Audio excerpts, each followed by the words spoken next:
Today is the 28th of September 2012 and I'm Piers Corbyn, astrophysicist from weatheraction.com, long-range weather and climate forecasters. And I'm going to report now on the state of the climate wars debate. That is the argument between the propagandists that believe in man-made climate change and people like us who stand for evidence-based science. The good news is that the supposed decline in Arctic ice has suddenly reversed, as we said it would.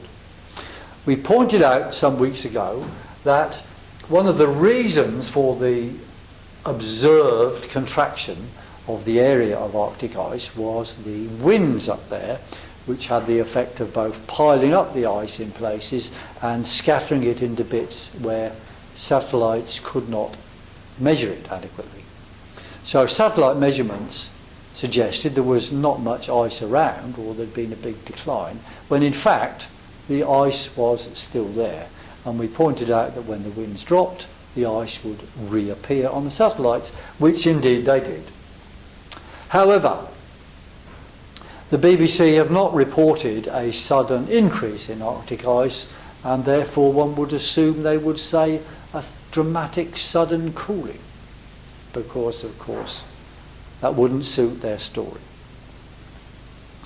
Their story fits in with their anything but temperature way of presenting the arguments about climate change. They'll talk about anything but temperature because world temperatures are not rising, they are falling.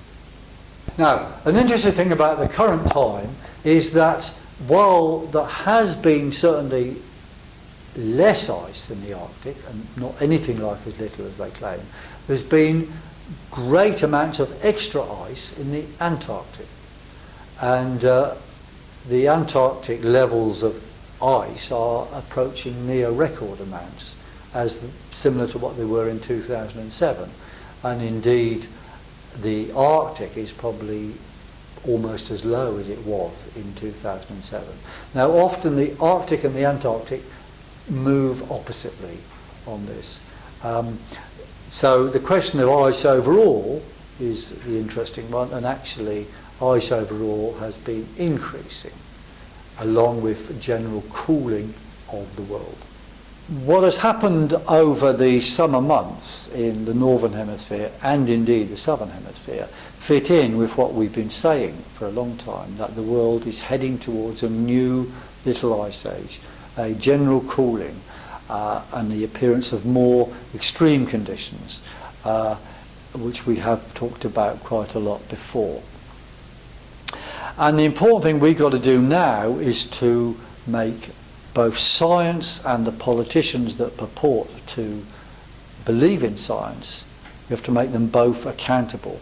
And carrying on the fight for accountable, evidence-based science and politics, this year we'll have another anniversary event marking Climate Fool's Day. That is the day, 28th of October 2008, when the UK Parliament passed a law against nature, namely the Climate Change Act.